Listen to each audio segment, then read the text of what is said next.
Narinig mo po ang batid ang aming pagpupuri, ang aming pagpapasalamat sa pamamagitan po ng aming panalangin. Tunay, Lord, ikaw yung Diyos na mabuti, Diyos na hindi nagbabago na ulit pagpakailan. Salamat, Lord. Maraming salamat. Hindi po kami magsasawang magpuri, magpasalamat. Nakilain niyo yung dahil pangalan sa pagkakas ko kay Diyos na buhayan. Patuloy, Lord, na gumagawa ng kamang-kamang ng bagay sa buhay po ng bawat isa sa amin. Isang po pag-awitan, Lord, sa Holy Spirit.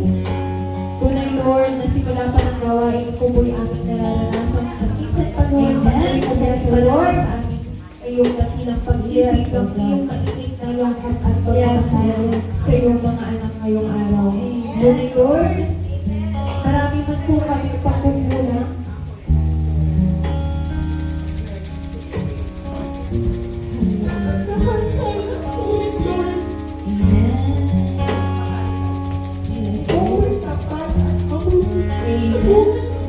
Yes, O Lord, hallelujah. Lord, yes, O Lord. Salamat po sa inyo. Diyos na mabuti.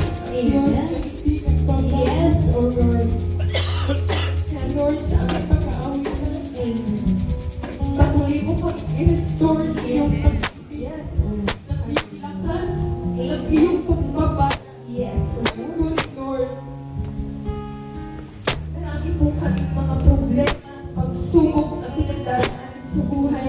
Ngunit, higit, ikaw yung Diyos na malaki na kayang gawin ang lahat ng bagay. Kaya Lord, maraming salamat. Pagkuya, pinatunayan mo, Lord, na ikaw yung Diyos na gumagawa ng kapamaraanan sa lahat ng bagay. Kaya Lord, kami na patuloy na niniwala na nananampalataya. Hindi mo po kami ibibigay. Salamat, Lord. Nakatagumpay ng pagpapala. Patuloy po po ipagkakaloob. Yes, Kaya Lord, ang puso po namin ay nagagala. Ikaw ay purihan at pasalamatan sa pagkong Diyos na kailanman ay hindi po bumibigo sa inyong mga pangako. At salamat, Lord, patuloy po patunayan sa lahat ng tao na narinig ko ni ikaw yung Diyos na gumagawa ang Diyos na palaging nandiyan para sa amin. Kaya Lord, purihin ka, pasalamatan at hilain sa araw pong ito. Patuloy po natin purihin, pasalamatan sa hilain ng ating Diyos na mabuti sa ating buhay. Amen.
mapapantayan.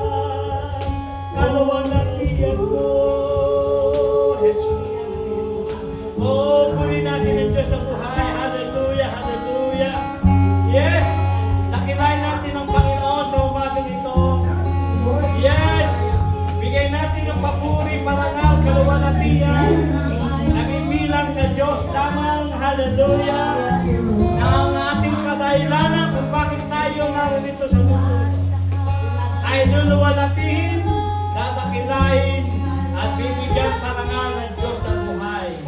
Kaya naman, Panginoon, tingin mo yung mga anak na sama-sama nag-aawitan, sama-sama ang mga tinig ay tinataas sa iyo, niluluwalhati ka, binibigyan ka ng parangal, binibigyan ka ng kaluwalhatihan, dahil nararapat ka sa lahat ng mga ito, Panginoon.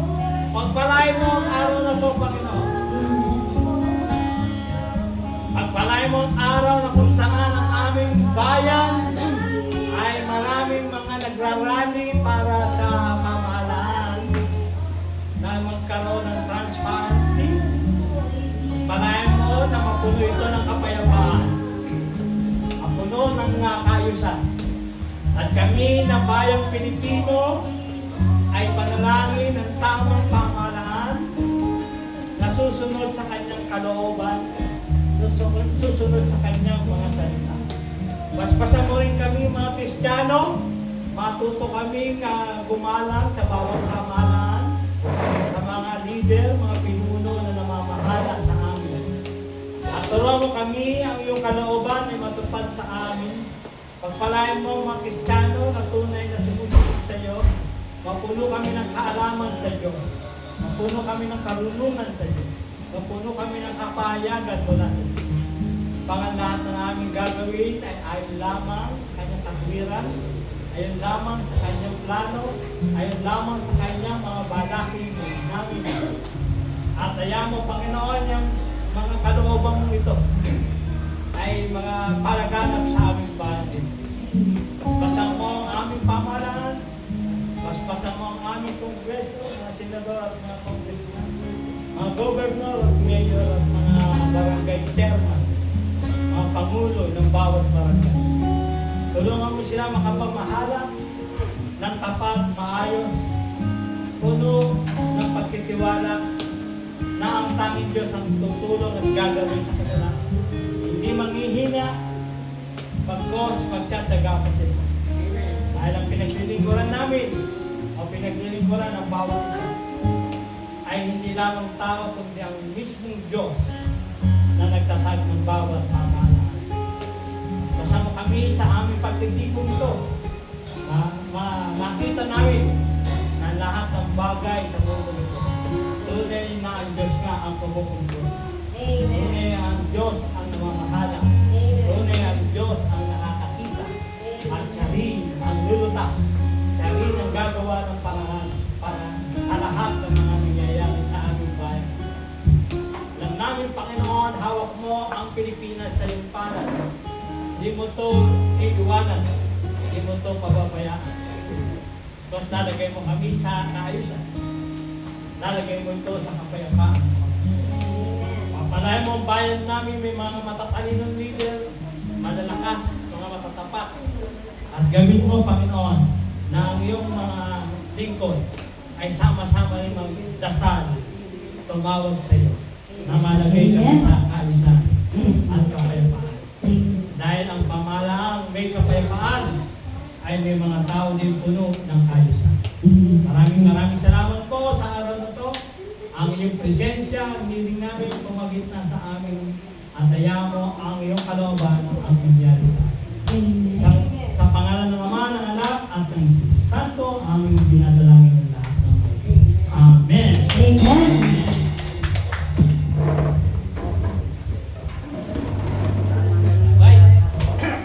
Ay, magandang araw po sa inyo. Ayan pala malisod, nakapag pa ako. Okay naman. Okay. So, dito po tayo. At ayan naman ay dito mag-usap-usap. Bayaan niyo yung iba mag-usap sa luneta. Nandun sila lahat.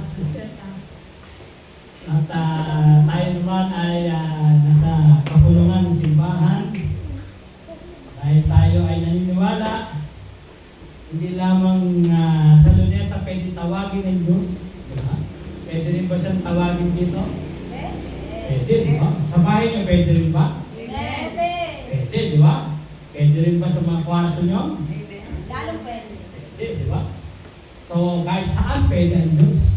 Available, di ba? Kaya bakit gusto nila nagtitipon-tipon pa ng marami? Nakita ni Marcos na ayaw na Pero Para, actually, mali naman sila. no, pero hayaan mo lang sila doon. Hayaan mo lang. Kasi kalayaan ng Pilipino na mag-express ng kanilang disgusto at kanilang ayaw o gusto at yan naman ay democratic nation. We are democratic nation. Mayaan nyo lang. Kasi hindi naman dapat sinasawayan. Huwag lang gagawa ng gulo. Kasi yung nakaraan September 21, kaya nakademanda lahat yung 97 na ng gulo. Dahil dapat peace rally, di ba? O prayer rally. Pag prayer rally, bakit ka nababato ng bato o molotov ng may apoy? Ano ang pulis pinaprotektahan ng mga pulis? Oo, pero bawal yun. Dahil makakasama na ang ang trabaho ganun. We are called for peace. We are called for order. Pag lumagpas ka na doon, gagamit na ng kapangyarihan ng pamahalaan. Tama? Kasi pinapayagan ka na kung anong gusto mo sabihin mo na eh. Okay? Pero huwag kang manggugulo. Huwag kang mananakit. At higit sa lahat, no? Huwag kang mag-i-incite ng rebellion. Dahil yun ay lalabanan na ng... Pero yun naman sa kanila ba? Parang prayer. Yeah. Hindi Oo. naman rebellion. Pinapayagan nyo. Kaya lang minsan kasi yung iba, na-infiltrate sila ng mga kaliwa. Na minsan, ikaw payapa ka, bila may isa pala doon ng kaliwa, naghagis ng bato, ng gulo. Natadamay yung iba. Kaya kailangan merong martial. Kasi nasama na ako sa mga ganyan eh. Nakabantay kami, kilala nyo ba lang katabi natin? Walang manggugulo dyan, may manggulo. Arrestin nyo agad. Ganun agad. Eh yun, hindi. Diba, may nanggulo na, ayaw pa nilang hulihin. Binabayaan pa nila. Hindi pwede yun. Tandaan nyo, ito ang pag-uusapan natin mahalaga. No? Tingnan natin ito kung paano tayo makakatulong sa magitan ng salita ng Diyos. Malaya ang bawat isa, pero hindi dapat manakit. Dahil binigyan ka lang ng kalayaan magsalita, magmura ka dyan, bahala ka. Okay? Pero hindi pwede mananakit. Hindi pwede mag-i-incite ng rebellion. Otherwise, ikaw ang may problema na dyan. Hindi na ang pamahalaan. Tama? So, sa simbahan naman, tayo pinapayagan naman, manalangin para sa kanila. Siguro nandito sa kaya, no? Pag-usapan natin. Ito. Basahin natin. No? Anong nasa harapan natin? One. Sabay-sabay. Establish authority. Ano lang? Establish by God. Tama? Ang nakatayong pamahalaan ay itinayo o magitan ng Diyos. Naniniwala ba tayo doon? Yes, dapat tigay din. Nandito naman lahat yan. Nandito yan. At kung ano yung sabi ng Biblia, doon lahat tayo. Kasi may mga sinasabi rin yung Diablo eh. Kaya pagka hindi mo binantayan yun, masisilat ka eh. Kaya kailangan talagang purely Word of God ang guide and protector natin. Okay, Romans 13:1-7. Kung babasahin nyo yan, basahin ko na nga sa Tagalog.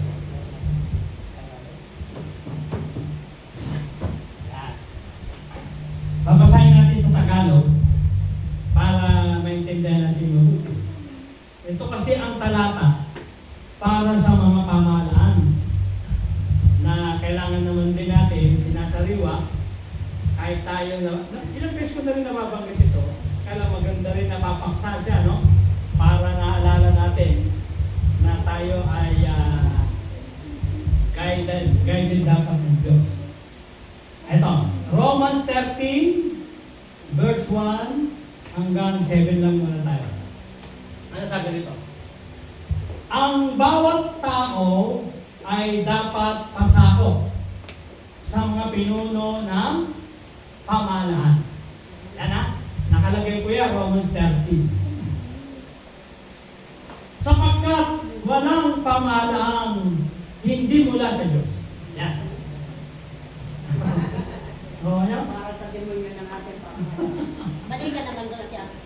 Di ba? Pakinggan niyo muna to. Okay? Huwag muna kayo magko-conclude. Hindi po tayo tapos tayo. Di ba, demonyo pag tama ang ginagawa? Dito lang tayo muna.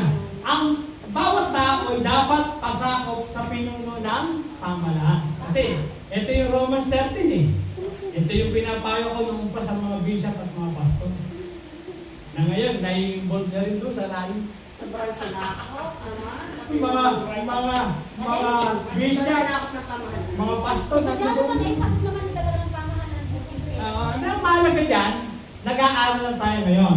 Tama ba yung ginagawa nila? Tama naman sila eh. Wala At nang ginagawang masama. Tama rin ba ang sinasabi natin dito? Wala nang ginagawang Oo. Di ba, titingnan natin kung saan tayo lulugar, ha? Saan tayo lulugar. Basta mahalaga dyan, ano ang basis natin? Saan tayo naka-reference? Kasi hindi pa pwedeng walang sandigan ng bawat pamahalaan o bawat bansa. Ang sandigan natin ay Romans 13. Makikisan Diyos dito tao. Walang pamahalaan hindi mula sa Diyos. Ano ibig sabihin nun? Hindi lahat na Lahat ng pamahalaan ay mula sa Diyos. Okay. Ito ngayon. Ito na yung guide natin yung paksa ko ngayon. Yun na nga kasi, walang Kasi pamahalaan kahit pa yung sobrang sama. Isa pa lang yung slide ko eh. Ano to, 20 piraso mo. Okay, ito na yung guide. Para maintindihan natin siya. Kasi, first slide pa lang ay, ano pa tayo makakatapos? Ang Diyos ang nagtatag ng mga pamahalaang umiiral. So, siyempre, Romans 13.1 yan. May grupo na karisto sa sect. Romans 13 movement. Na yung mga Kristiyano ay mahawak sa talatang Romans 13.1. Ang tinatag ng Diyos na pamahalaan ay Kanya yan. At nakalagay dito, kaya nga, ang lumalaban sa pamahalaan ay lumalaban sa tinalaga ng Diyos. Lalo na naloko na. Di ba? So, paano yan? Kung masama ang pamahalaan, siya ba ay lumalaban pa ba sa Diyos? O siya ay sumasang-ayon na rin sa Diyos? Okay. Ano sabi dito? At sila ay nararapat sa parusa.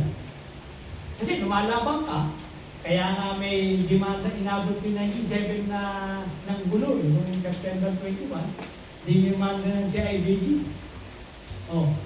Kaya piyansa pa lang, ubos ka na doon. Buti nila yung mga minor, pinauwi. Milyon 105 yung, 156 yung nahuli sa Manila. Milyon. Pero pinatawag yung magulang. Hiner mo na lang gusto. Pero Bakit na sinusupakan sa Sara? 3 araw. 3 araw nakakulong. Yung mga minor. Okay. So dito muna tayo.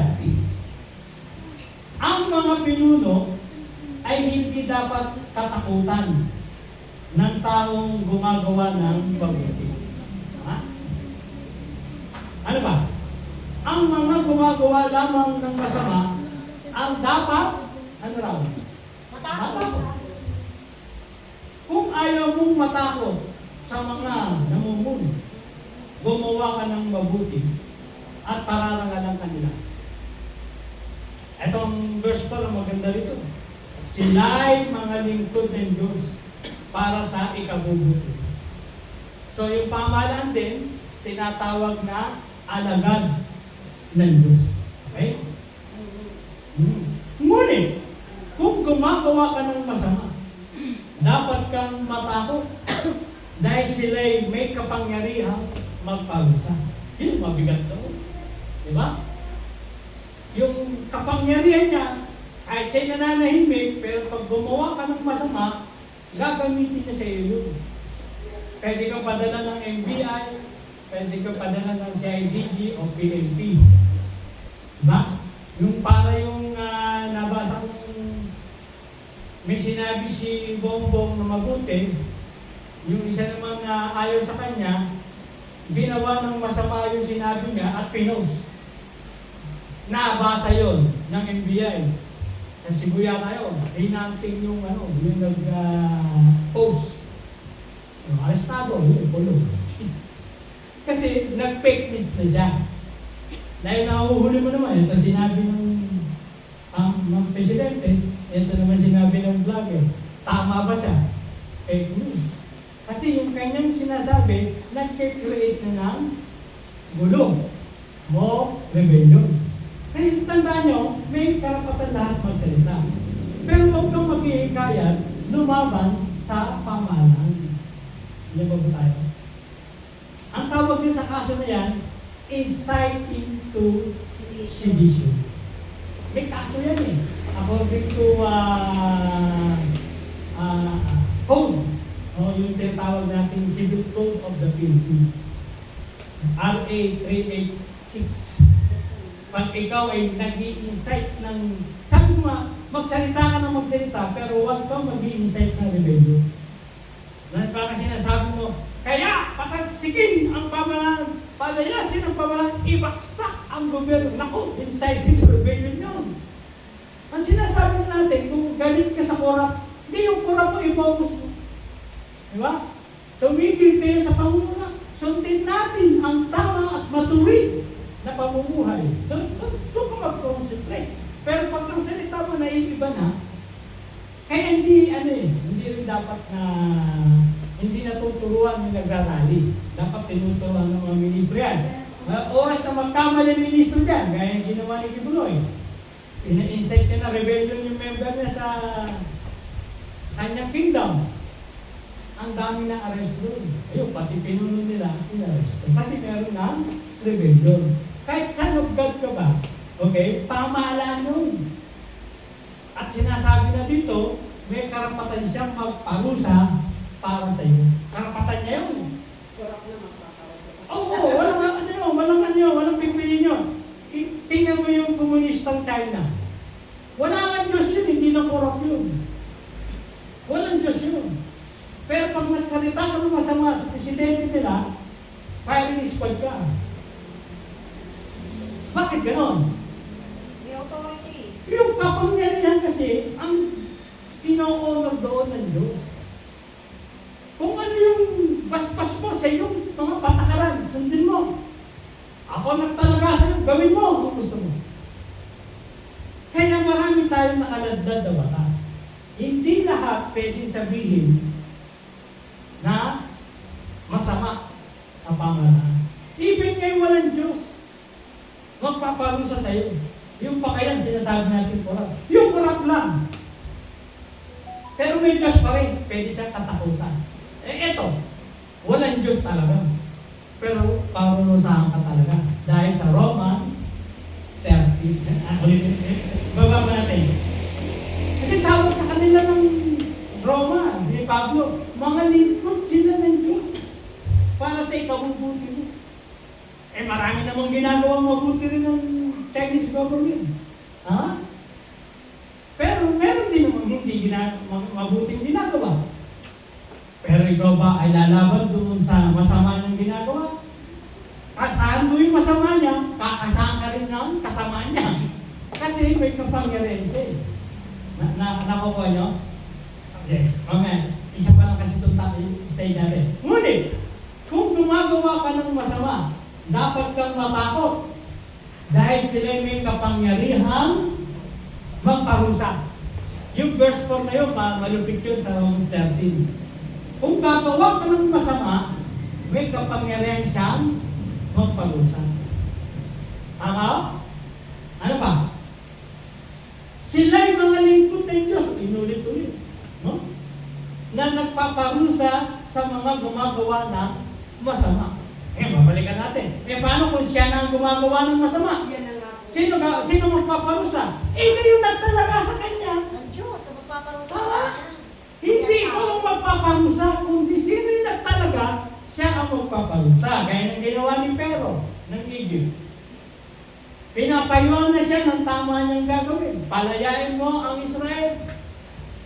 At hindi ka mapapahamak. Anong sabi niya? Palalayain na. Nung oras ng papalaya, hindi naman sinunod. Anong ginawa ng Panginoon? Pinadala ng sumpa. Yung mga tubig nyo iinumin, hindi nyo na maiinom. Magiging dugo na yan. O, di ba? Yung buong ilog nila sa Nile River, ginawang dugo. O, saan ka makakuha ng tubig? O, di nagsisi na naman. Hindi na po. Di ba? Punta na naman si Moses. So, nakikita nyo, pinagdadaruan ng Diyos mismo ang mga namamahala. At kaya niyong kontrolin. Nakakuha nyo? Hindi sa tao ang pagpaparusa pagdating sa pamahalaan. Kanino? Kung sino ang nagtatap, siya ang magpaparusa. Hindi ba kayo? Amen. Anong ginawa niya sa Babylon na leader? King. Si King Nebuchadnezzar. Di ba? Yabang din noon. Siya raw ang pinakasikat na hari na sa buong mundo. King na Babylon. Oh. Pinitik siya ng angel eh. Ano ikaw? Okay? Tandaan mo, may nagtalaga lang sa'yo. Para mabantayan, mapamalaan, mabuti ang mga anak ng Diyos. Pero hindi ko ang Diyos. Dito natin ha? Ang pamalaan ay tinatag ng Diyos. Hindi para maging Diyos, kung hindi maging alagad ng Diyos. Ulitin po natin. Kaya niyo pong sabihin ulit sinabi ko, ang pamalaan ay tinatag ng Diyos. Hindi para maging Diyos, kundi alagad ng Diyos. Ulit. 1, 2, 3. Ang pamalaan ay tinatag ng Diyos. Hindi para maging Diyos, kung hindi maging alagad ng Diyos. Nandiyan po ba tayo? Amen. Tama? Huwag niyong problemahin yung kasama ang ginagawa niya kung siya'y masama. Dahil may Diyos na nakadilat ang mata. Neither slumber nor sleep. Sabi nga ng awit ni David. Hindi siya nakapipit, hindi siya natutulog. Hindi mo ba kayo? Kahit ilang pang hari kayo at presidente, kaya kayong bantayan ng Diyos. Hello? Kung mabuti man ang ginagawa mo, good, wala ang problema sa Diyos. Pero kung masama ang ginagawa mo, tatantusan ka na ng Diyos. Ano yung sabihin yung tatantusan? Parang bigo. Di ba? Hanggang 4 ka lang. Ha? O natantusan siya no? Buti nga siya hanggang 10 eh. Si Pero. Natantusan siya eh. Bumigo siya. Anong muling bigo niya? Yung panganay ng anak, panganay na hayop, panganay ng mga taga-Ehipto na mga pamilya nila ay pinagkukuha ng Diyos. Pero ang panganay ng Israel wala nang namatay. Pero ang panganay ng Ehipto ay pinatay lahat ng Diyos. Pati kalabaw, hayop, baka, pinatay. Kasi usapan doon, lahat ng panganay, patayin. Hindi pinatay. Bumaba yung angel of death. Isang gabi, pinaghahanap lahat yung panganay. Ikaw, panganay ka. Patay ka. Ikaw, panganay. Patay ka. Okay? Tapos yung huli, papatayin, yung panganay ng Pero, kaysa isa na anak. Kala niya, hindi tatablan yun. Nilabit din yun. Panganay ka. Patay ka rin. Usapan dito, lahat ng panganay, patayin. Ha?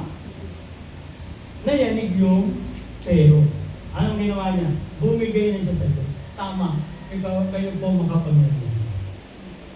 Gawa nyo? Kailan niya nakita kapangyarihan ng Diyos? Noong nawala na ang pinakamamahal niya sa buhay. Tama? So, ganyan din po. Huwag tayo mag-alala sa pamahalaan. Ganun din, simple mo po pag-usap.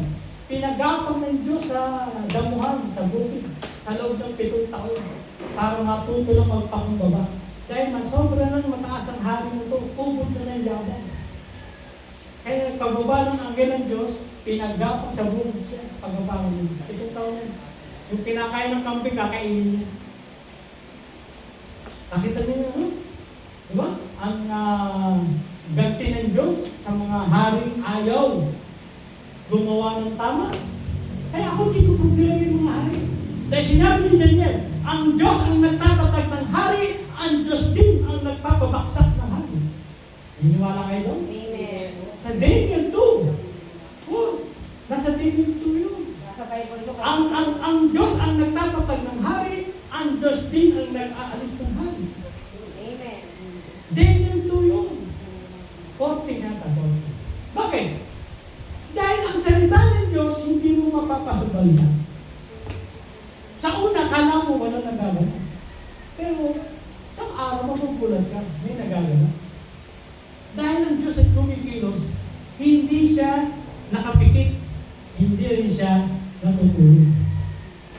Ang Diyos ay gising sa araw-araw. Okay, kung sila natin uli. Ang sabi nito, iyan din ang dahilan kung bakit kayo nagbabayad ng buwis. Ang mga pinuno ng pamahalaan ay mga lingkod ng Diyos. At ito ang kanilang tutulong. Ibigay ninyo sa bawat isa ang nararapat sa kanya. Magbayad kayo sa mga dapat bayaran at magbigay ng buwis sa dapat buwisan. Igalang ninyo ang dapat igalang at parangalan ninyo ang dapat parangalan. Okay? Yan po yung talatang yan, mahalaga po sa mga Kristiyano. Hindi ubrang hindi tayo sumunod sa salita ng Diyos. Dahil ang mangyayari dyan, tayo naman babalikan ng Diyos. Okay, tingnan natin dito. Romans 13. Ano sabi din sa pangalawa ko? Hindi pa. Bakit na sinasabi? Hindi pa. Atras. Taras. Atras yan. Atras. Saba. Yan na ako pa ako. Yan ba yun? Ay. Yan. Romans, basa natin. Romans, sabay-sabay. Romans 30, be a part of your regular living. Ano ibig sabihin? Yung Romans 31. Dapat bahagi na ito ng buhay natin. May verse eh. Kung walang verse, huwag mong gawin. May verse. Let everyone be subject to the governing authorities. For there is no authority except that which God has established. The authorities that exist have been established by God. Hindi mo ba tayo? Amen. Diba? Bawat isa raw maging subject, magpasakop. Bawat isa yun, ha? Dahil wala raw authority o pamahalaan na tinatag na hindi galing sa Diyos. At ang lahat ng pamahalaan na nag-e-exist o nakatayo o nabubuhay ay lahat ng ito ay tinatag ng Diyos. Amen. Tama? So, maging part ng regular life natin ito. Otherwise, ang curse of God ay pupunta sa atin. Kasi ang isipan natin may rebellious mind. Andiyan ba kayo? Amen. Binibigyan tayo ng Holy Spirit for peace, Amen. hindi for trouble. Yes. Andiyan ba tayo? Amen. Kung ikaw ay for trouble, may problema ka malaki. The curse of God be upon you. Mangyayari yun. At magugulat ka na lang, ba't ano nangyayari sa buhay ko? Then isipin mo, may kasalanan ba ako sa iyo, Panginoon? Isipin mo mula sa pamahalaan ng pamilya ng kapitbahay mo. Ano ang dahilan? Ba't nagkakaganyan ka? Ha? Yun, naisip yun din, King Nebuchadnezzar. Aba, ano ba kasalanan ko? Ginanito ako ng Diyos. Hindi na ako pinakain ng rice. Puro damo na lang. Ang bigat to. Naisip niya sa bandang huli. Nalimutan ko ang Diyos. Masyado ako nagpakataas. Naging hambog akong hari. Kaya hihingi ako ng tawad sa kanya. Humingi ng tawad si King Nebuchadnezzar sa bukid na yun. At sinabi niya, hindi na po mauulit, Panginoon. Tama? Magkahari na po ako na may pagpapakumbaba at susundin ko ang iyong kalooban. Yung ikapitong taon na yun, ng pagsisisi niya, binalik siya uli ng Diyos sa paghahari sa Babylon. Pero, hindi na isang mayabang na hari ng Nebuchadnezzar, kundi mapagpakumbabang hari ng Babylon. Hello, hindi mo ba tayo? Amen. Wala tayong magagawa pag nagpiti ka lang. Ang mga kamay ng Diyos sa matitigas ang ulo. Next! Ulitin ko lang, ulit. Let every soul be subject. Yung kanina, everyone. Dito naman, soul. Yan. O, basa, sabay-sabay. Let every soul be subject to the higher powers. For there is no power. Yun, kanina, authority. Ngayon naman ay power. For there is no power but of God. Totoo ba yun? Walang kapangyarihan umiikot sa mundong ito. Dapat lahat ng yan galing lang sa Diyos. Ha? Hindi ka binigyan kapangyarihan para pumatay ng tao.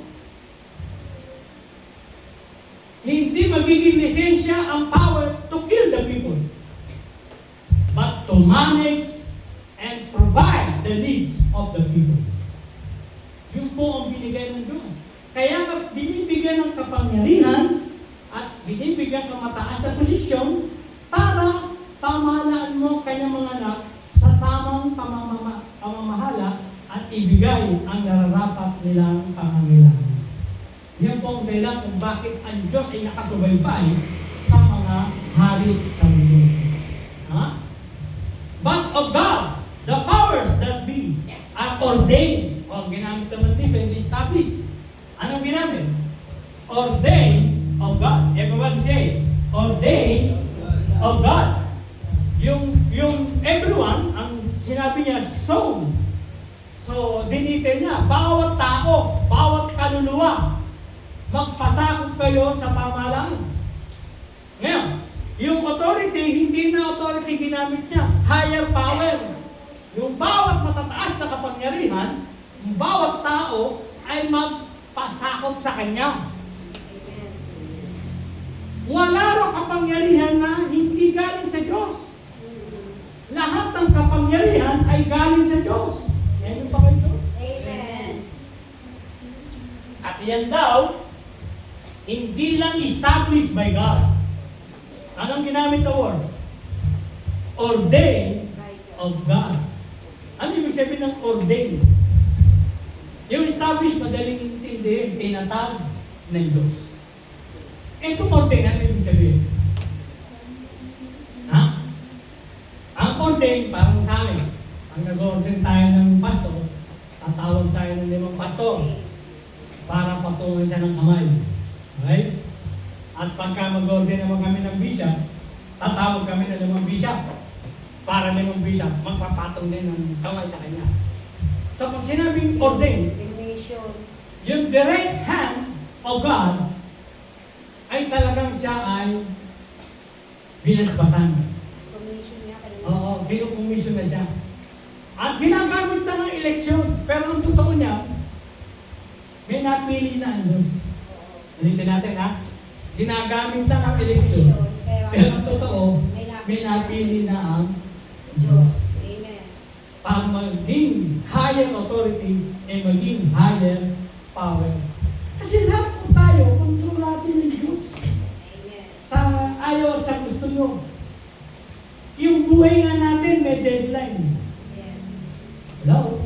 Amen. Para sa amin, sa tungkol. Di ba, nung nagsalita ako rito, dideclare ko mga nakakasampu na yata kami senior na patay. Pag alis ko ulit, may patay ulit. So, ibig sabihin, walang tigil yung deadline ng mga tao. Oh, next ka na ha? Isang libo ka naman. Huwag sabay-sabay. Magastos. So, ang pinupunto dito, yari talaga ang bawat tao na wala sa Diyos. Ha? Lahat tayo ay subject sa Panginoon. Okay, pag-usapan natin to. Anong powers meron sa authorities? Next. Anong kapangyarihan niya? Una, yung legislative branch niya. Ayan. Kita nyo? Eto, tingnan nyo to. Malapit ito. Kaya nga ang authority, dapat sinusunod. Meron siyang power to act or enact laws. Pag gumawa ng batas yan, at para sa ating kahigpitan, madadali na tayo. Kasi may power siya eh. Tama? Meron din siyang police power. Pag nagpatawag ng police yan, o kaya sundalo para arestuin ka, kaya niya yun. Kapangyarihan niya yun. Ha? Power of eminent domain. Meron siyang kapangyarihan ng mga public land. Power of taxation. Power to choose who shall become president in case of time. Kung magtatabla-tablo pa, may kapangyarihan ng government dyan. Power to impose death penalty. Power to act as constituent assembly. Power to declare the existence of war. Pwede rin siya mag-declare ng war. Pag sinabi niya, gusto niyo ba talaga ng gulong? Yeah? Eh, pag tinopok yun, pinatopok ng Diyos yung utak mo, gusto niyo talaga gera. Diba? Magmamando sa mga general ng AFP yan. At ikaw ang maninintikan. Bakit?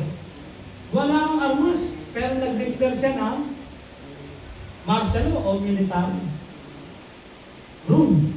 Yan, tayo doon. Ha? Kaya kailangan submit. Kaya sabi ni Pablo kay Timothy, turong magdasal yung mga member mo. Dahil ang mga member mo, baka mamaya, hindi malagay sa kapayapaan. Tama?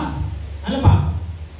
Power to declare the existence of war, power to confirm the appointment of government officials. Siya rin na naglalagay ng mga government officials. Ha? Power to ratify treaty, mga kasunduang pang international. Power to conduct investigation in aid of legislation. Immunity from arrest or offense, punishable by not more than 6 years.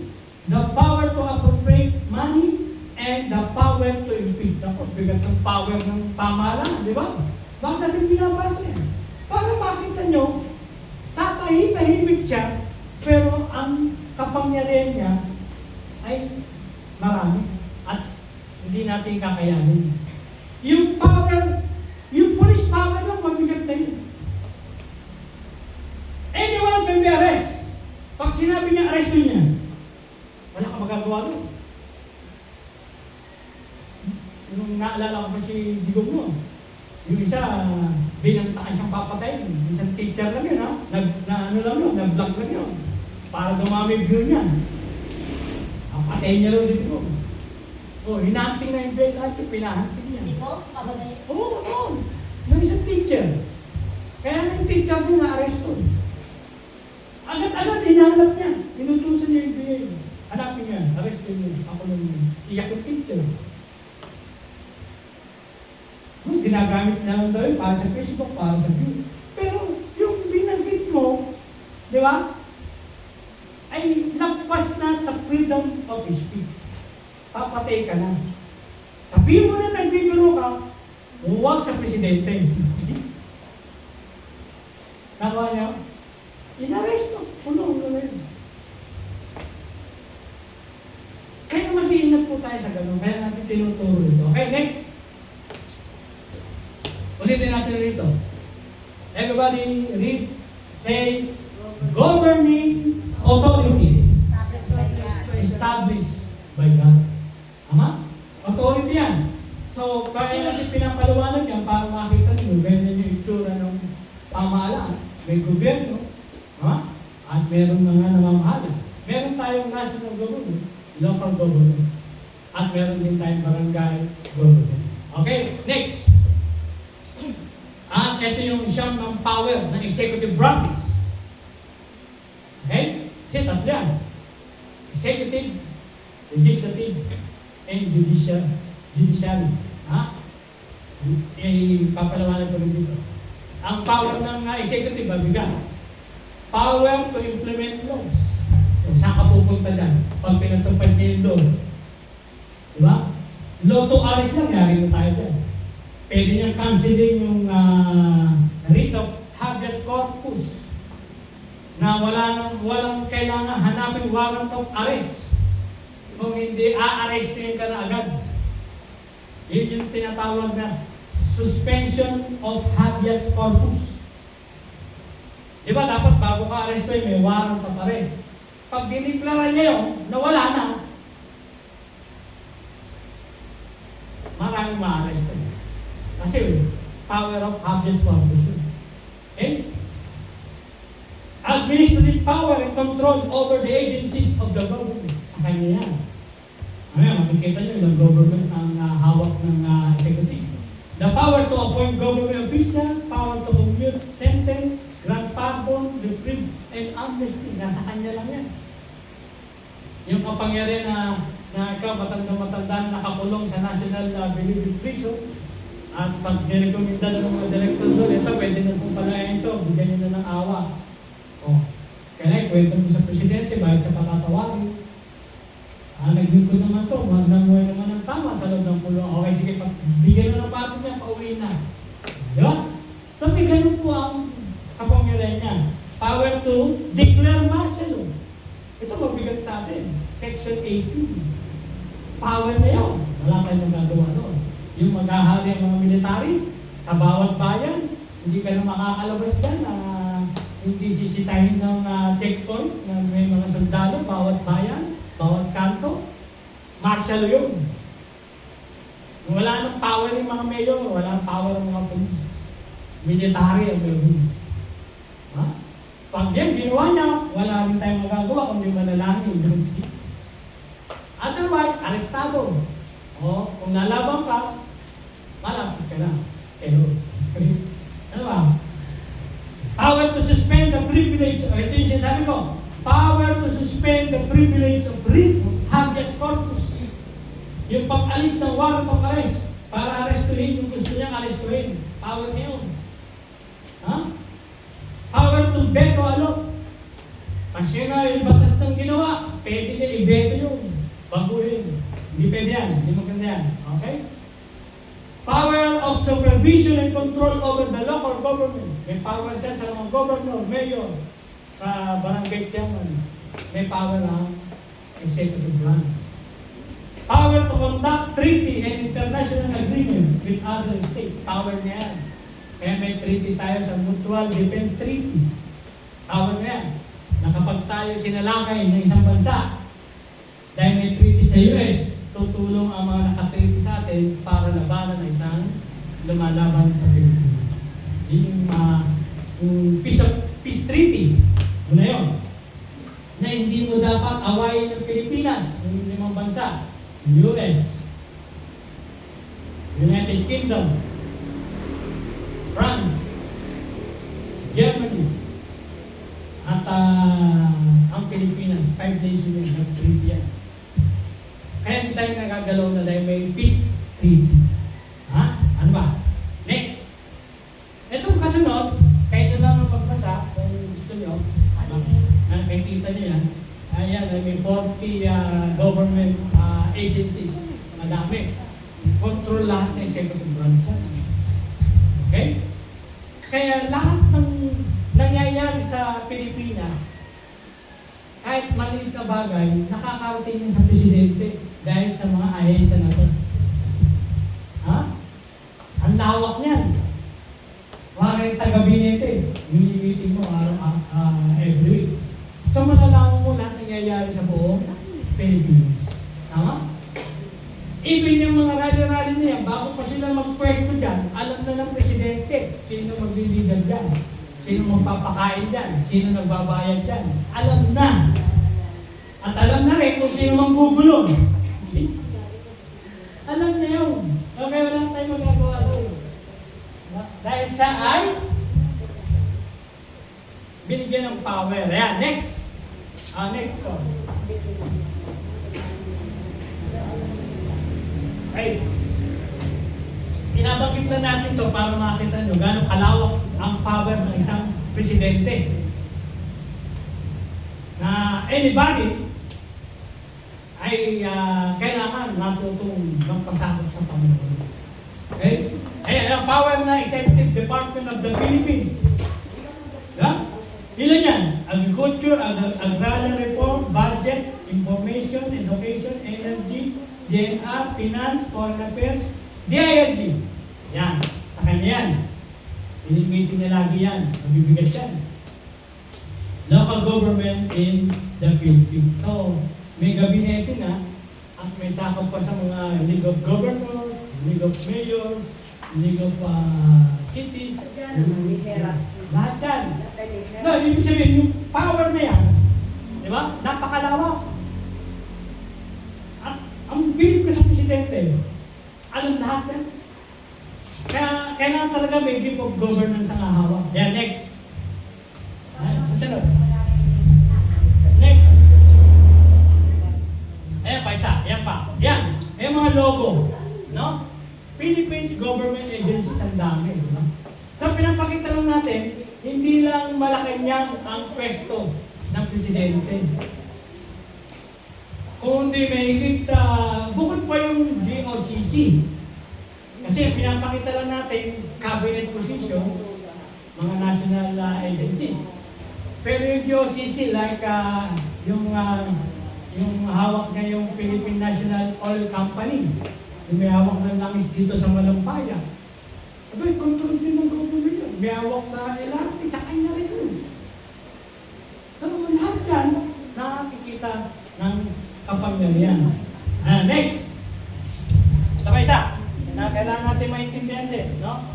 Para na napapakita lang natin, yung isa pang branch na kailangan natin maintindihan bukod sa executive and legislative, yung judicial, everybody say, judicial branch.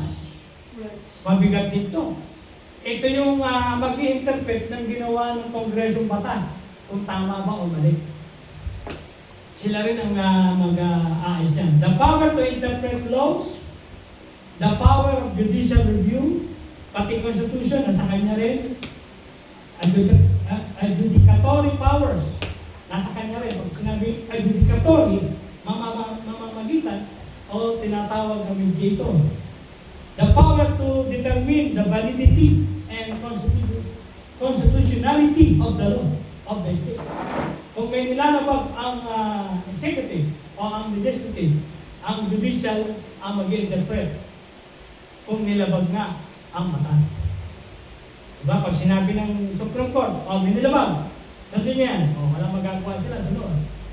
The power to settle actual controversies. Kaya merong balance of power. Yung executive, tagapagpatupad. Yung legislative, tagagawa ng batas. Yung judicial, taga-interpret ng ginagawa ng dalawang ito. Para kung may magkakamali sa kanila, pwedeng mag-demanda at magkaso ang judicial. Parang sa atin dito, sa dami ng mga nangura, kasi sa Department of DPWH, Department of Pagnanakaw na walang hanggan. Okay? Ay, makikita ninyo, hindi agad makukulong. Dahil dadaan muna sa investigasyon. May investigasyon ng Senado, may investigasyon ng ICI. Di ba? Lahat ng mga investigasyon na to, idadaling pa dito sa ombudsman. Kasi ang mag-uusig o yung haharap sa korte, yung ombudsman para usigin lahat ito na investigahan. At dadalhin ngayon ito, kung government ka, dadalhin ka sa Sandigang Bayan, yung humatol kay Napoles at kay Jigoy. Lumaya. Oo. Lumaya na Yun na nga. Napoles. Kasi ang ibig sabihin nun, mayroong batas o mayroong korte na mag-i-interpret. Kahit na ikaw ay marami sinabi ebidensya, pero mali-mali na may ebidensya, nakita ng korte, hindi pwede yan, dismiss yan. So, ibig sabihin, yung judiciary, di ba? Ipanalangin din natin na masunod ang katarungan sa bansang ito. So, kaya hindi ka dapat mag-worry, pwede ka magkaso anytime. Ha? Oh. Kaya ang nangyari ngayon, sabi nila, bago magpasko, ay mga 40 makukulong. Bakit? Kasi deadline ng 25 eh. November 25. Kailangan ipasa na lahat ito sa Sandigang Bayan. Ay, Sandigang Bayan, korte yan para sa mga korap na nasa gobyerno. Ngayon, kung naimbestigahan na 40, yung ombudsman ngayon, papasa na sa kanya yan. Usigin na ano yan. Yes! Kaya nga ako namin kinakasuhan to. Ito na ako, ebidensya namin. Sige, basahin natin, patunayan natin yung mga ebidensya nyo. Tatawag ng defense, tatawag din ng isang ombudsman prosecutor. Ang ombudsman kasi siyang prosecutor. Yun sila naman, may defense lawyer yung kabila, hindi demanda. Diba? Si Jigoy. Diba? Si Joel. May abogado rin sila. Mag-uusap yan sa harapan ng Sandigang Bayan. Sige, patunayan mo, bakit dapat makulong at ma-aresto itong mga senador na to. Kung dala-dala nila lahat ng ebidensya, babasahin lahat ng ano yun, ng Sandigang Bayan. Pag nabasa yun, dalawa lang gagawin niya.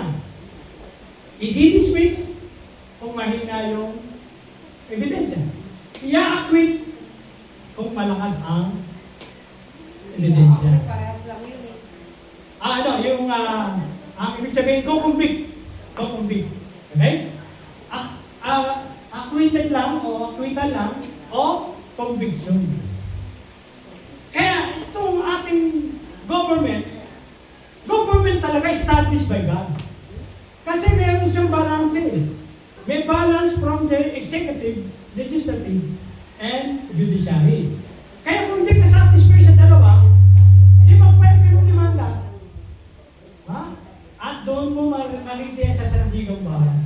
Pero kung hindi ka taga-gobyerno, yan ka lang sa Regional Trial Court, sa Metropolitan o sa Municipal Court, pwede mag-demanda. Pero kung di-demanda mo mga malalakas na kapangyarihan, kaya naman senador at congressman, pwede mong dalhin agad yan sa Sandigang Bayan. Okay? Pero ipaprocess yan ng DOJ, ipaprocess yan ng ombudsman. Kaya yan yung proseso ng pagpapatanggo sa pamahalaan. Kung meron kang nakikitang mali, hindi ka dapat sigaw lang ng sigaw, mali kayo, hindi gano'n. Mag-file ka ng kaso, hindi puro mali. Ha? Dahil kung puro kadaldal, walang mangyayari doon, walang mararating yun. Okay? Next. Ito, konting lang guys. Ano mga napapansin nyo? May national government. Ano mga hawak niya?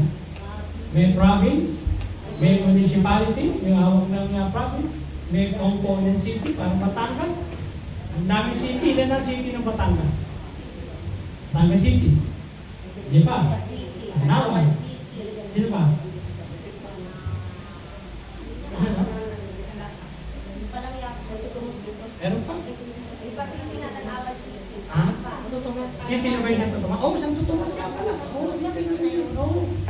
Santo Tomas, City Saka na yun. Batangas City, di apat. Apat pa yung city ng Batangas. Tama? Awak niya. At lahat niya may congressman. Okay? Then, municipality, may barangay yan, lahat yan sa highly urbanized city, meron niya barangay level. So, ibig sabihin may structure siya. Kaya ng bureaucracy niya, lawak. Ano ibig sabihin ng bureaucracy? Bago mahatulan, matagal. Kasi ang daming proseso. At pag nahatulan na, patay na. Wala na yung ikukulong. Ganun yung bureaucracy. Kasi sa lawak ng government. Pero yun yung tinatawag nating process. So let's honor the process. So mamatay ka man dyan o hindi. Diba parang si Chief Justice Corona. Diba? Namatay na. Bago pa makulong. Namatay na. Okay, next. Ito po yung isa ba? Ito rin po yung tatlo. Ayan, different branches of the Philippine government. Kaya natin pinapalawanan. Kaya yung authorities, hindi mo maintindihan yan kung isesentro mo lang siya sa presidente. Kaya isentro mo siya sa tatlo. Nasa kanya rin itong pananagutan. The structure of the Philippines government is divided into three. Ano ba yung una? Legislative Department, Executive Department, and the Judicial Department. Yan yung government authorities. Yan yung higher powers. Kaya every region, mayroong korte. May regional trial court. Tama? May provincial trial court. May municipal trial court. Sa Maynila, may Metropolitan Trial Court, ang NCR. Kaya malawak ang government. Yan yung, lahat ng yan, inordain by God. Then, next. Ayan, pag-usapan natin. Ilan yung na-ordain ng Diyos, ng authorities? Basahin natin. authorities that exist have been established by God. So ano-ano authorities ang na-establish? Merong what? Family. Family. Tama? Sino ang siga dyan? Father. Di ba? Yung Father. father, mother, and children. So kaya ang submission, yung mga anak sa magulang, yung babae sa lalaki. Kaya yun yung authority ordained by God. Hindi lang ang government ang may authority. Kung hindi, sa family rin, may nilagay na authority ang Diyos. Kaya yun. Kaya pag nagkaroon ng baliktad, halimbawa, nagkaroon ng under desire, yung babae ang siga sa bahay, tama pa ba yung bahay na yun? Ayaw nyo naman ba? Parang walang authority Ayaw na sumagot. Ulitin natin. Alam ba? Masyadong malakas ang personality ng babae. At siya ang breadwinner. Siya ang sisiga-siga doon sa bahay. Ang gusto ng asawa. Under desire na siya, sunod siya. Magiging tama pa ba ang authority doon? Hindi na. Hindi Di ba? na. Hindi po ikaw ang may pera, ikaw ng authority. May problema tayo sa Diyos doon. Ha? Doon pa rin tayo sa lalaki. Dahil nakalagay sa Ephesians 5 yan. Di ba? Na ang babae, submit to your husband. At ang lalaki naman, love your wife. Tama? So, ang ginamit sa babae, submission. Dahil yung authority naka-establish sa family. Ang lalaki ang authority doon. Okay? Pero kailangan mapamamalaan niya ng tama ang kanyang pamilya. Hindi yung number one siya sugaron, number one siya sabomero. Lahat ng mga anak niya, gagawin niya rin sabomero. Walang niya yun. Di ba? Masisira ang katuwiran ng Diyos. Kaya ka tinalaga para isaayos sa pamilya. Hindi para madagdagan ng demonyo sa daigdig. Ha? Pangalawa, yung business din dito sa parting kanan, di ba? May authority ba rito? Yung Lawyer. yung president, di ba? Yung manager, employer, and employees. May authority din doon. Kaya may mga internal rules and regulations sa loob ng opisina. Ganon din sa school, sa colleges. Okay? Pero din sa church, may authority din sa loob ng church. Ano yung authority ng leadership? May apostle, may prophet, may evangelist, may pastors, and may teachers. Tama? Yun yung authority niya sa church. Meron naman deacons. Tama? Meron naman members. Meron naman attendees. May workers, at meron leaders, pang-missionaries. So yun naman yung authorities doon. At ang simbahan maliwanag kung sino yung missionary, sino yung founder, siya yung dapat masunod muna. Kasi siya nakakaalam ng gagawin sa loob ng simbahan. Tama ba? So, yung government, malinaw na yan. No? Ang authorities nito, bibigay sa national president. At ang lahat ng sa kanya ay kontrolado niya dapat. At yan ang apat na authority. So, paano mangyayari dyan? Basahin natin yung nakalagay sa loob. Ano po ang... Everyone be subject to the government. basa. Let Let everyone be subject to to the governing authorities. for there is For there is no authorities except that which God has established.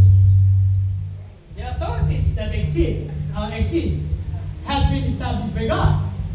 Consequently, whoever rebels, ginamit niya, rebels, whoever rebels against the authority is rebelling against God.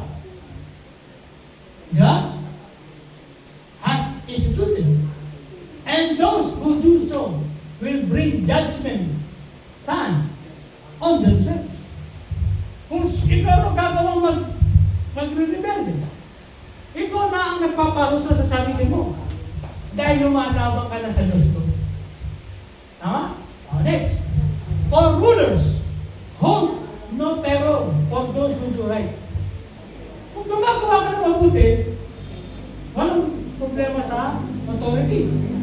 But for those who do wrong, do you want to be free from fear of one in authority?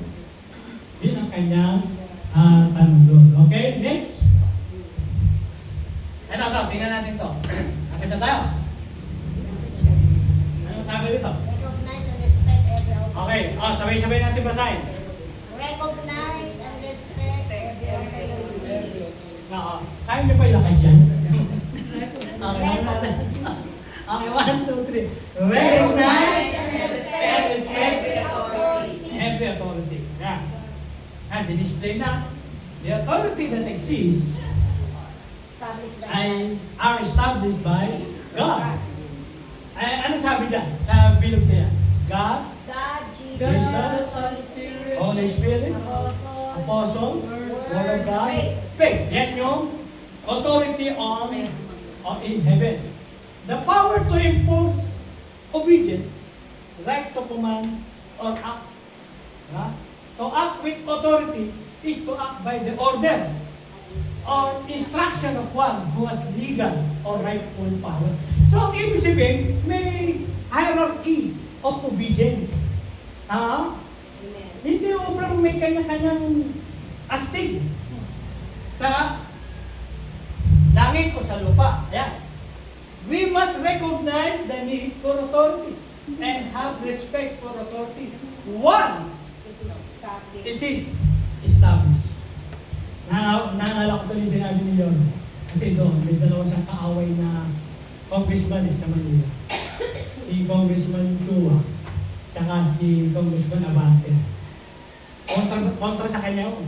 Yung diniba yung barangay hall sa gitna ng kalibo sa Santa Cruz. Pinag-iba ni Yorme. Kasi nasa gitna ng daan, nilagay yung barangay hall, nagalit si Chua. Okay, dahil away yung dalawa. Ako yung kay Isko Moreno. Oo, kaya yun. Tapos si Abante, ganun din. So, ang lahat yan, kaaway ang kaaway. Pati yung sa district ko, si Valeriano.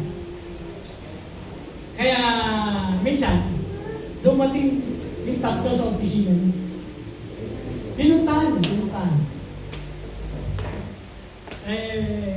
Siguro, nagkaroon ng reconciliation, usap-usap. Kaya, ang maganda para hindi naman masilip na magulo tayo sa Pilipinas. Kaya sabi nila, sabi mo yan, magaling. Mag-uusap-usap. Tapos na yung usapin na yun.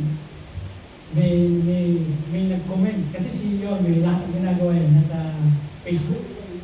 May nag-react doon sa ginawa ni Leon. Diba yan? Diba? Bakit pinakausap mo yung mga kaaway mo? Hindi ko maintindihan yung mga tao, diba? Ano sila, hindi mo maintindihan kung gusto nila, pagka kaaway sa politika, habang buhay ka na kaaway. Ganyan yung mga tao eh. Di ba? Napakinggan ko yung sagot ni Yorme, minsan pinag-rate ng health center sa Tondo. Yan nga po ang pinapaliwanag ko sa lahat. Ang dami nagre-reklamo sa akin. Bakit? Pinakausap ko itong mga kaaway ko sa politika. Alam niyo mga kapatid, ginano ko. Pride lang yan. Pero, ang paglilingkod sa Manilenyo ay hindi tayo dapat magkakaaway. Diba? Sabi mo, okay, tayo na si Leon niya, okay? Sige, mag-away-away tayo. Pero sino ang naapektuhan? Halimbawa, District 3. Hindi mababaan ang budget ni Leon yan. O, di magagalit si Congressman. Bakit binugutom yung District 3? Ang dami rin doon. May 200,000 yung tao eh. Ay, District 6. Almost 200,000 ang mga tao. Di kaaway tayo. Walang ayun yan. Dito lang tayo sa 4 na distrito. Kakampi ko. Ganun ba? Hindi gano'n. Sabi niya, Kinain ko na po yung fried food. Fried chicken lang yan. Nagbiro siya. Dito sa lugar na ninyo, dami ko nabibili fried chicken. Lulunukin ko yung fried food. Alang-alang sa mga Manila. Di ba? Nandiyan mo ba kayo? Dahil tutulong din ang tatlong congressman sa kanya. Para siya ay mapondohan din sa mga. Kasi kung iiralin natin, tapos na election, hatipan tayo, wala na mangyayari sa akin. Di ba? Ang sabi nito, once it is established, we must recognize the need for authority and have respect for authority once it is established. Pag nakatatag na ang pamahalaan, we need to recognize. Ano ba? We need to respect the authority. Tama ba tayo? Dahil yan ang ranggo sa heaven. For example, ano ba ang ranggo sa langit ng Panginoon? Sino ang sinusunod ng anak? Sino? Ang sino sinusunod ng Holy Spirit? Ang Ama at Anak. Tama? Ang sabi ni Jesus, ang magkasala sa Espiritu Santo ay nagkakasala sa Ama at Anak. Tama? Pero ang magkasala sa anak, kahit sa akin lang nagkakasala. Mapapatawad ko pa. Pero ito sa Espiritu Santo kasalanan, walang kapatawaran nito. Ano ibig sabihin? May ranggo rin yung Elohim. Hindi ba tayo? May ranggo ang Elohim. Ano ibig sabihin? The Father, the Son, and the Holy Spirit ay may authority sila. Ang anak magpapasakot sa ama. Dahil nang naging masunurin niya ang anak, ano sabi ng ama? Every knee shall bow. Every tongue confess. In-honor na yung anak. At ano sabi niya? All powers of authorities in heaven and on earth shall be given to me. Ano nangyari doon? May kapangyarihan ng anak sa langit at sa lupa. Tama? So, anong nakita natin doon? Ang authority ng Ama, ang authority ng anak at ng Holy Spirit na nare-recognize ang kinikilala ng bawat isa at nire-respeto. Kaya nga ang desisyon nila lagi, in the beginning, God created the heavens and the earth. Sino naglikha doon? Tatanungin mo na yung anak, payag ka ba magkaroon ng langit? Payag ka ba magkaroon ng lupa? Payag po. John 1:1. In the beginning was the Word, and the Word was with God, and the Word was God. Ma-prove yung tatlo. Anong ginawa ng Holy Spirit? Genesis chapter 2. Bumaba ang Holy Spirit at isa-isang ginawa ang nililikha ng Ama at ng That's why we are here. We are created by the Father, the Son, and the Holy Spirit. Amen ba? Dahil na-recognize and respect ang authority na i-spot ang galaw sa langit at lupa. Nandiyan pa ba tayo? Walang kaguluhan pag alam nyo ang ating posisyon ng mundo ito. Kung alam mo kung saan kalulugan, yes, we are servant here. Alam namin yun. Alam din namin kanino kami susunod. At walang masama kung tayo magpakumbaba. Tingnan natin yung kasunod. Yan. So, tapos na tayo dito. Yan. Ito. Everybody read 1, 2, 3. God Himself is authority. Tama ba yun? Okay, lakas niya ulit. God Himself is authority. Diba? Tingnan natin. God Himself. sa family, may husband, fathers, wives, mothers, children, sick. Sa church, may elders, may deacons, husband, father, wives, children. And sa last, may government authorities. All people and the world. Tama? Kaya, God Himself is authority. Everybody say, God Himself is authority. Wala kang magagawa doon. Basahin natin to. Sige, ito. Kung talata na ito. 1, 2, 3. God Himself is authority. His authority symbolizes the supremacy and the substance of God. And the authority of God Himself represents the status and the identity of God. Basahin natin yung huli.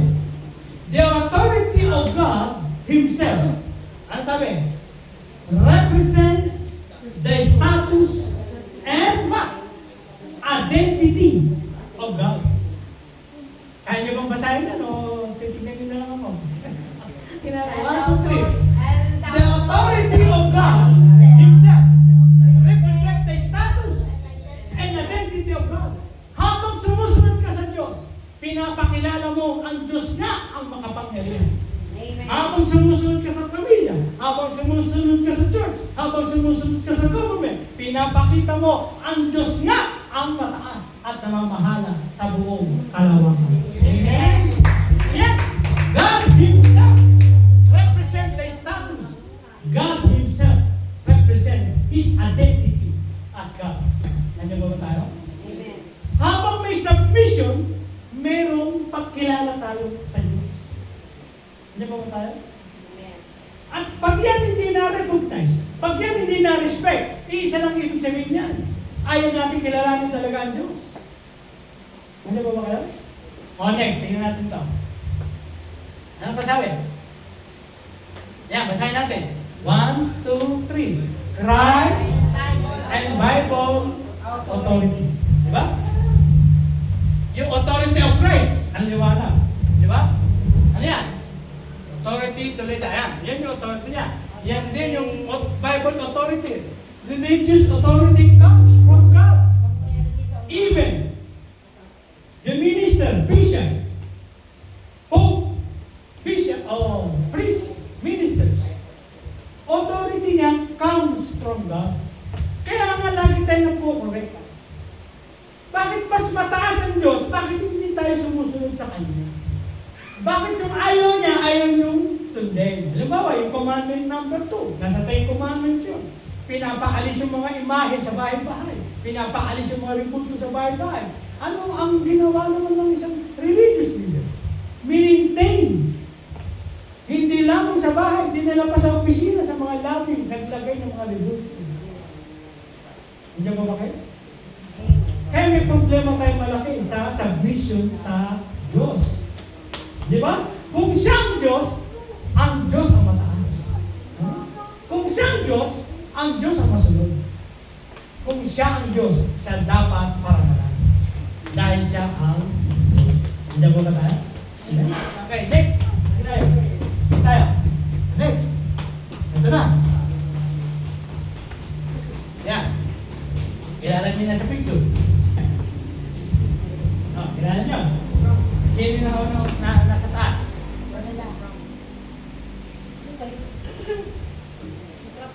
Yun. Kilala niyo na. Yan si Trump. Make America great again. Karang sabi sa kanya dyan. Di ba? Ano raw? Rich. Mayayaman yung mga authority, di ba? Rich, Lies. Di ba? Pero nagsisinungaling, di ba? Rich lies, Drugs. Nagyayabang. Tama? Himself. Okay, kasi kung presidente, may yabang na eh. Di ba? Speaks of hate, violence. About himself, he speaks of hate. Hate. Ang galit yan. Violence, nanakot sa mga Hamas. Di ba? Against your neighbor. And create division. Would never sacrifice himself for anyone. Ano ba? Believe he is more important. Everyone that has been his sister. May mga ganyan leader. Ha? Ang dami na po ganyan. Ano, nakita kong yan, yung si Idi Amin. Sobrang yabang na presidente ng sa Africa yun. Na sobrang yabang nung pati mga mamamayan niya, pinapatay niya, kinakain niya pa. Yung si Idi Amin, i-google niyo. Ha? Ayun, namatay niya. Di ba? Hitler. Yung isang huli, yung matindi, yung sa Korean, At hindi ng corruption, binitay na din. Okay? So may katapusan lahat eh. Pero dapat, sumunod tayo sa modelo ni Jesus. Ano ba ang model na dala sa atin ni Jesus? One is what? Jesus is selfless. Everybody say, selfless. Okay? Pangalawa, poor, honest, teaches compassion, speaks of love. Ano ba? Helping one another, sacrifice himself for everyone else. Believe everyone else was more important than he was. Totoo ba yun? Si Jesus yun. Ha? At ito ang tinuturo na sa atin. We are Christians. Our model is the Lord Jesus Christ. Ha? Kung Kristiyano ka, ang modelo mo dapat si Christ. Amen. Kaya niyo ba sabihin sa tabi niya, katabi niya? 1, 2, 3. Kung Kristiyano ka, dapat modelo mo si Christ. Tama? Amen. Hindi mo modelo si Satanas. Oo, tama. Hindi mo tayo. Oh, next. Okay. Ito to. Basahin na natin ito. What is God's authority? Napakadami. Oh, to put it plainly, the authority of God means that it is up to God. God has the right to decide how to do something. So, yun ang punto doon. Has to do something. Okay, next. Okay na yan. So, ang pinupunto lang yan, ano yung authority? Ang Diyos may kapangyarihan sa lahat. Sa lahat ng bagay, kaya tayo makontrol ng Diyos. Naniwala ba tayo? Sa araw, meron din sa amin naglalakad. Nasa lubong ko. Nung unang dinalo ako sa bahay, ay inaalagaan pa yung nanay na senior. Ayan, natawag siya kasi doon dito yun. Toy, doon na parang nagdalo ka. May hirapan namin ako dito sa nanay ko. Kaya naman, alam mo, kabaranggayan tayo maabag ka eh. Pag may mga bedridden, gulo na. Nakakalakad ko yun. Isang araw, nagsalong ulit kami. Ganun na lakad doon. Oh, ano nangyari sa'yo? Hindi ko rin nga alam. Kaya malamang na-stroke ako, sabi niya. Kasi nanigas yung kawin ko. Nanigas ko. Naawa rin ako lalo. Kung magkano dala kong pera, bibig ko po yun. Kaya, manalangin tayo sa Panginoon. Lumakas ko. Ano yung ibig sabihin? Ngayon kausap ko malakas. Ha? Sa araw, hindi na, may tama na. Ako minsan naiyak ako. Yung former naming chairman, tinatawag pa ako nun. Tres, meron ba tayo ayuda? Kasi 83 na rin, bago namatay. Pero po, datang ko na sa inyo, huwag akong mautlo ko sa barangay. Ako na bahala. Okay. Mabigat ko na lang yun. Yung mabigay mo na. Tapos kinabukasan wala na. Ilan yun? 5 yun. Ibigay ko naman na ayuda din. Eh, hindi kayo talaga. Talaga hinintay ka lang, Brad. Talaga hinintay ka lang. Ilan yun? 4 na babae, isang lalaki. Ito huli nga. Meron pa rin yun. Nabigyan ko lang na ayuda. Tawag ko din yung nasa hospital. Ayun, pagbalik pa tayo. Sabi ko talaga, doon mo makikita ang power ng Diyos na in-control siya sa buhay. Wala kang wala kang pwedeng hilingin pa, Lord, di ba, sa isang taon na lang ako mamamatay. Wala ganun. Talagang pag gusto niya na, tapos tayo lahat. Hindi ba tayo? Yun yung tinatawag natin sovereign power of God. Everybody say, sovereign power of God. Anytime, anywhere, pag ginusto ng Panginoon, pipitigin tayo. At pwede tayo marang sa kanya.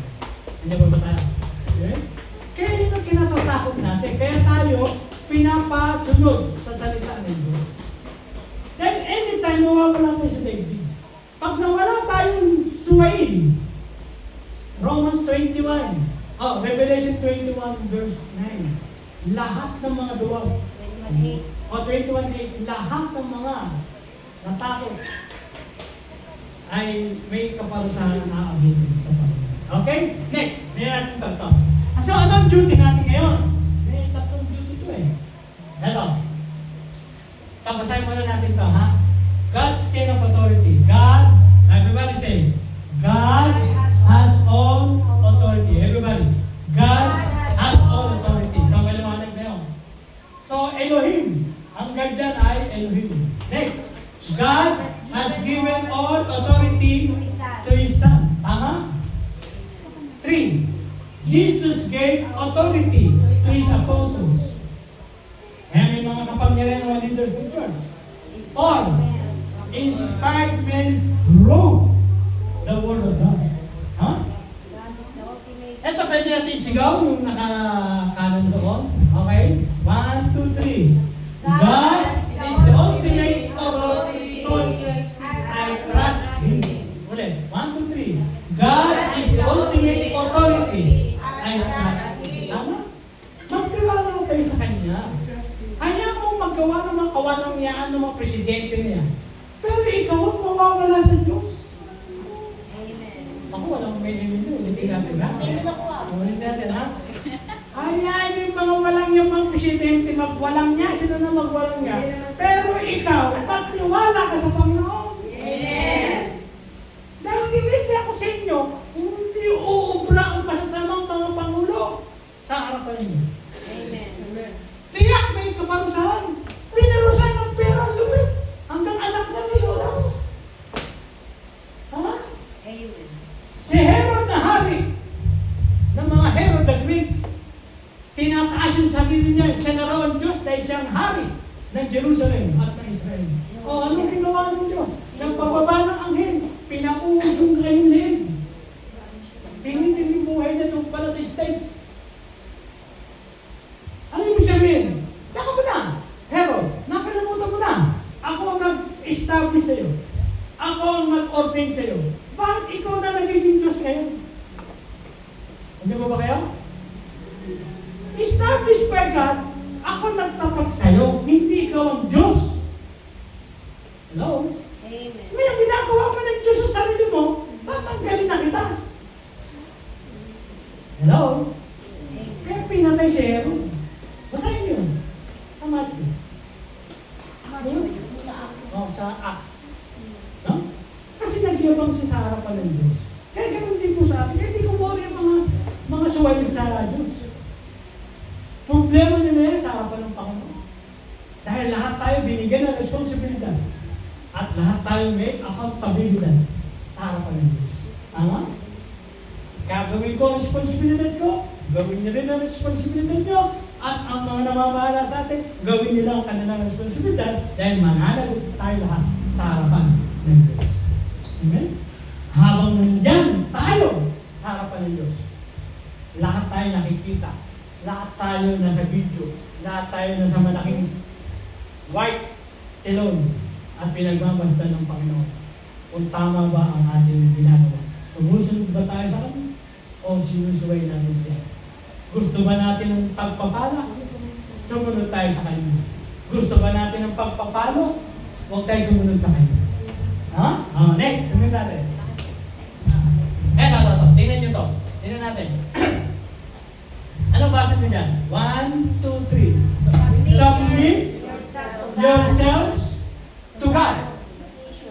Petitions, prayers, intercession, be made for them. Ano yan? Hello.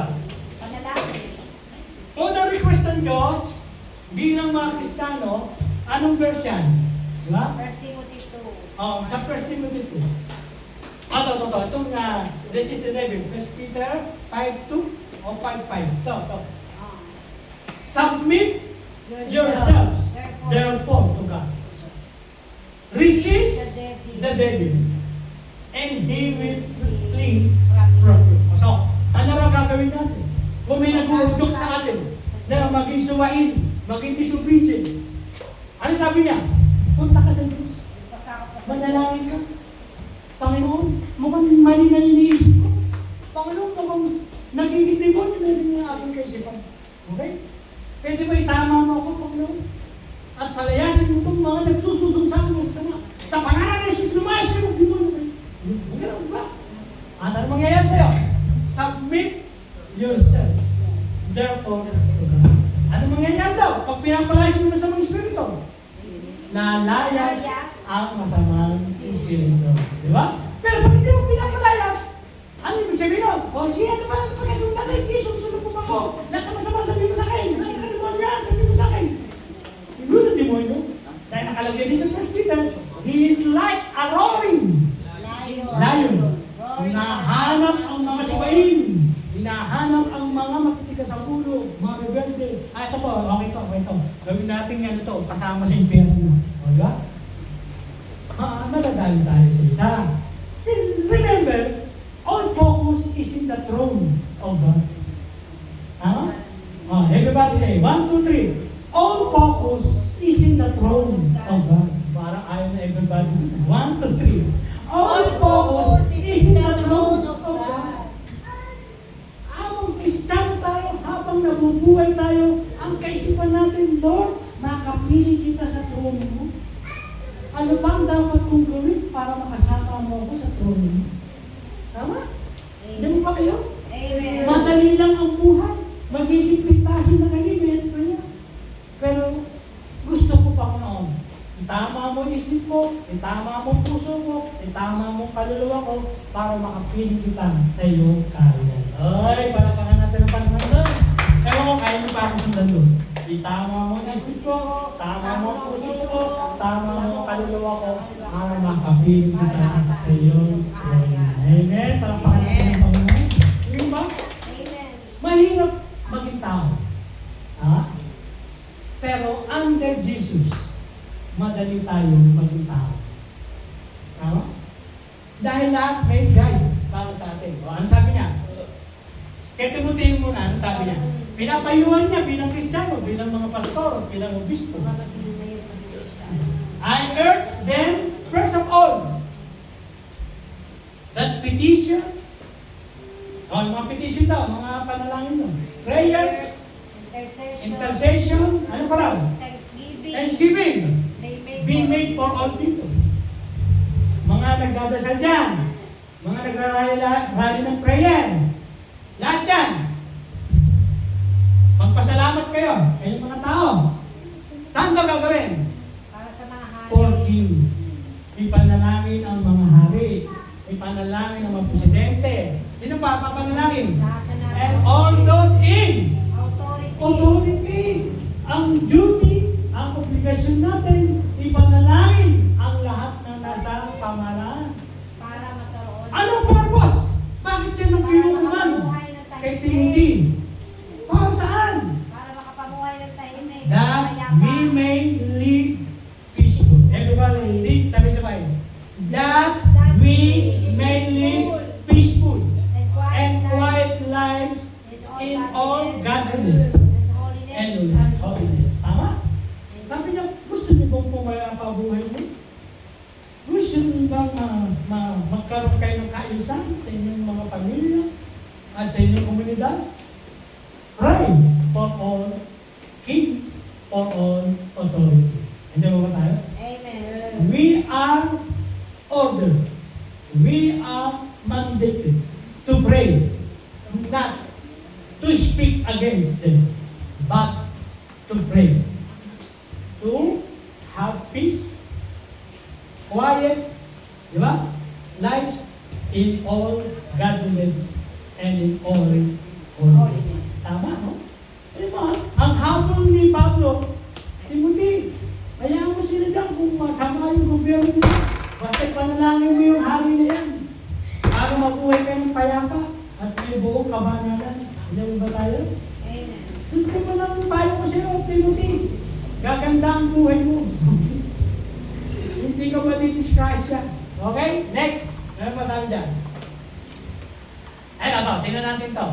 Submit to Oh, one another. lakas natin. 1, 2, 3. Submit to one another out of reverence for out of reverence for Christ. Well, Ephesians 5:21. Ino-order tayo.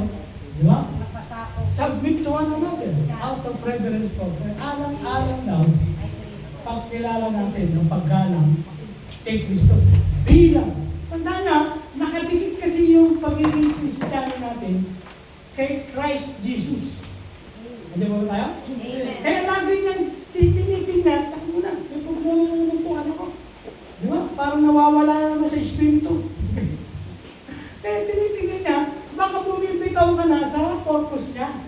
At binabantayan ka ng Panginoon. Kaya sabi niya, submit to one another para hindi kayo magka-problema. Ano pa sabi? This verse calls believers, what? To practice mutual submission, emphasizing the true strength lies in humility Service to others. and service to others. Ano ba yung true strength? Ang totoo daw lakas ay nakasandal. Saan? Sa pagpapakumbaba. Ang ano? At paglilingkod sa kapwa. Ano raw ang totoong lakas ng mga Kristiyano? Nakasandal ito sa pagpapakumbaba at paglilingkod sa kapwa. Ha?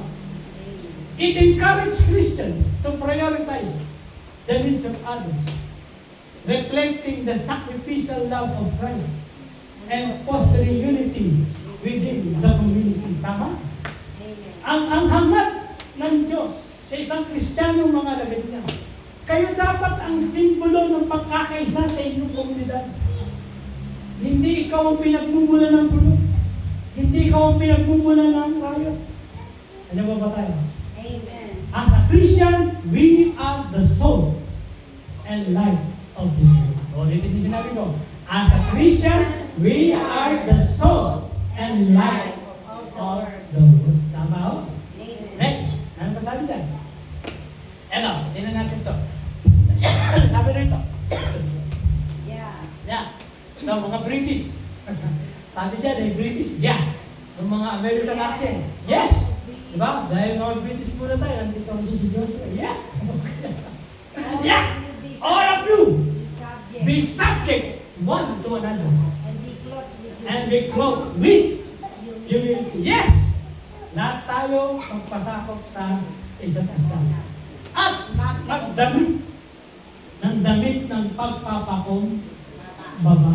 O, di ba? Yung matatasan tayo dyan. 1 Peter 5:5. Likewise, ye younger, mga bata, submit yourselves unto the elders. Yeah, tama? Yeah, all of you be subject. Yeah, all of you, be subject one to another. And be clothed with Be clothed with humility, for God resisted the proud and giveth grace to the humble. Ano raw ang gagawin sa proud? No? Ha? Resist the proud. Ano ba yung sabihin na resist? Kontrahin niya. Okay? God resist. Oo. Kinokontra. And giveth grace to the humble. Pero pag mababa ang loob mo, maraming grasya ka at biyayang matatanggap sa Panginoon. Amen. Hallelujah. Next. Eto. Paano natin babasahin ng malakas ito? 1, 2, 3. Humble Humble yourself yourself in the sight of God. God may exalt you in good time. Sabi niya, matuturo tayong magpakumbaba sa paningin ng Diyos. At iaangat tayo ng Panginoon sa tamang panahon. Tama, no? Diba? Ang nagpapakumbaba ay itataas. Ha? Amen. Verse 1. The verse 1 Peter 5:6. Humble yourselves, therefore, under the mighty hand of God, that He may exalt you In due time. in due time. Tama ko yan, mga kapatid? Diba? Amen. So ito yung yung tinatawag natin sa Romans 13, ang content niya, yung word na submit to authority. At paano yung papasok dito sa atin bilang Kristiyano? Through humble ourselves before God. Tama? Then ang pagpapasakop, ang pagsunod, ay pagpapakumbaba sa harapan ng Diyos. Tama? Hindi nagagalit ka pa. Ha? nagtatampo pa tayo. Parang yung nakita ko doon sa TikTok ko, galit sa pare. Ano yun?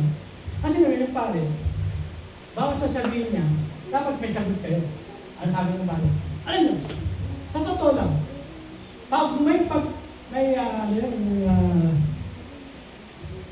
ano yung tawag doon? Pag may buhay, may pag-asa. No? Di ba? Habang nabubuhay, May di ba? pag-asa. May pag-asa. Tama? Eh, kung gano'n nakikinig sa kanya, yung sasabihin niya yun, sasabihin may pag-asa. Diba? Kaya tayo mga kapatid, habang nabubuhay, ano sasabihin mo? May pag-asa. Kaya sabi ng pare, may pagsubok. Hindi na. Hindi ako tumawa. Ha? Hindi, salita namin yung pare. Bakit kaya mga kapatid? Huwag kayong bibitaw sa buhay. Ha? Kahit anong pagsubok, kakayanin natin. Dahil habang may buhay, may Pag-asa. pagsubok. Hindi na naman tama. Kaya ako tatawa rito. Tama. Totoo naman yan eh. Di ba? Gigil na gigil tayo minsan. Di ba? Pero totoo, bayaan mo siya. Sa kanya, authority lang po sasabihin. Eh, ulit na naman yan. Kaya mga kapatid, meron tayong pagsubok.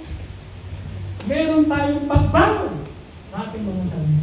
Kaya huwag kayong mawawalan ng pag-asa sa Pilipinas. Dahil habang may buhay, may Pag-asa. pag-ibig. Ano ba yun? Hindi mo katama.